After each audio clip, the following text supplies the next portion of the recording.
नमस्कार सनातनियों। आज हम एक ऐसे रहस्य की बात करेंगे जो युगों से भक्तों के मन में प्रश्न बनकर गूंजता आया है। क्या श्री कृष्ण का सुदर्शन चक्र आज भी इस धरती पर विद्यमान है? शास्त्रों के अनुसार सुदर्शन चक्र का निर्माण विश्वकर्मा देव ने किया था।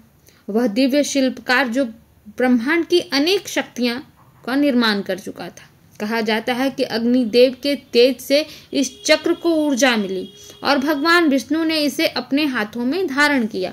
महाभारत और विष्णु पुराण दोनों में उल्लेख है कि सुदर्शन चक्र में 108 धार थी। यह संख्या कोई साधारण नहीं, 108 ही वह पवित्र संख्या है जो ब्रह्मांड के स्पंदन तरंगों से जुड़ी है।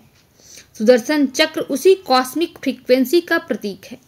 कहा गया है कि सुदर्शनम चक्रम तेजोमयम सर्वभूतनाशनम, यानी सुदर्शन वह शक्ति है जो अज्ञान और अधर्म के अंधकार को नष्ट कर सके। बहुत से लोग इसे केवल एक धार्मिक कथा मानते हैं, पर जब आप गहराई से देखें तो यह ऊर्जा और विज्ञान का सिद्धांत भी प्रतीत होता है।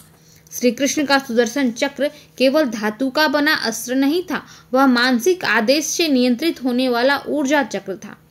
महाभारत में इसका उल्लेख मिलता है कि श्री कृष्ण ने इसे सिर्फ मन की आज्ञा से चलाया। इसका अर्थ है कि यह कोई भौतिक यंत्र नहीं था, बल्कि एक ऐसा ऊर्जा तंत्र था जो मानसिक तरंगों से संचालित होता था, नियंत्रित होता था। आज के युग में यदि आप इसे विज्ञान से जोड़ें तो यह कुछ प्लाज्मा एनर्जी फील्ड या डायरेक्टेड एनर्जी वेपन जैसा लगता है, जो प्रकाश और विद्युत के संयोजन से लक्ष्य को नष्ट कर सकता है।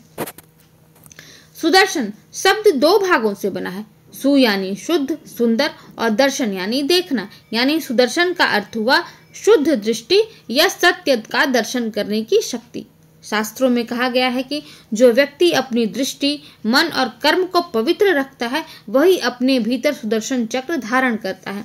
भगवान श्री कृष्ण के लिए सुदर्शन चक्र केवल एक अस्त्र नहीं था, बल्कि धर्म की रक्षा और अधर्म के विनाश का एक प्रतीक भी था। अब आते हैं मूल प्रश्न पर कि क्या वह सुदर्शन चक्र आज भी इस पृथ्वी पर है? पुरी के जगन्नाथ मंदिर में भगवान जगन्नाथ, बलभद्र और सुभद्रा के साथ सुदर्शन देव की भी पूजा की जाती है। यह लकड़ी के स्तंभ के रूप में स्थापित है, जो सुदर्शन चक्र का जीवित प्रतीक माने जाते हैं। मंदिर के शिखर पर लगा नीला चक्र धातु से बना एक विशाल चक्र है, हर दिशा में दिव्यता का संदेश फैलाता है। भक्त मानते हैं कि यह सुदर्शन चक्र की ऊर्जा स्वरूप उपस्थिति है। हर दिन पुरी में जब यह ध्वज बदलता है तो माना जाता है कि नीला चक्र के ऊपर सुदर्शन देव की शक्ति विद्यमान रहती है। यह घटना केवल परंपरा नहीं, बल्कि आस्था और ऊर्जा का प्रत्यक्ष अनुभव है। आधुनिक विज्ञान कहता है कि ऊर्जा कभी नष्ट नहीं होती, केवल रूप बदलती है। तो अगर सुदर्शन चक्र को ऊर्जा सिद्धांत के रूप में देखें तो वह आज भी कणों और तरंगों के रूप में ब्रह्मांड में विद्यमान है।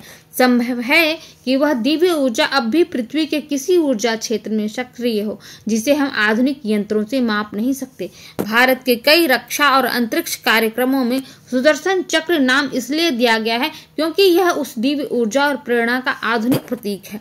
तो क्या सुदर्शन चक्र आज भी मौजूद है? उत्तर है हाँ, लेकिन अब वह भौतिक नहीं, चेतन ऊर्जा के रूप में विद्यमान है। आप उसे देख नहीं सकते। जब भी कोई मनुष्य धर्म की रक्षा करता है, सत्य के लिए खड़ा रहता है और अपने भीतर की दृष्टि को शुद्ध रखता है, अपने कर्म को सदैव शुद्ध रखता है, वही सुदर्शन चक्र का असली भागीदार होता है और उसके भीतर ही सुदर्शन चक्र विद्यमान है। यह चक्र बाहर नहीं, हमारे विवेक, सत्य और चेतना में बसता है। इसलिए श्री कृष्ण कहते हैं, धर्म संस्थापनार्थाय संभवामि युगे युगे। हर युग में वही सुदर्शन चक्र कभी श्री कृष्ण के हाथ में, कभी किसी सच्चे धर्मात्मा के कर्म में प्रकट होता है। जब जब भी धर्म की हानि होगी तो सुदर्शन चक्र धर्म की स्थापना के लिए प्रकट होगा। तो मित्रों, यदि आप अपने जीवन में धर्म, सत्य और करुणा को धारण करते हैं तो विश्वास रखिए, सुदर्शन चक्र आज भी आपके चारों ओर घूम रहा है। यही विज्ञान और अध्यात्म का संगम है जो सनातन धर्म को अनादि और शाश्वत बनाता है। जय श्री कृष्ण।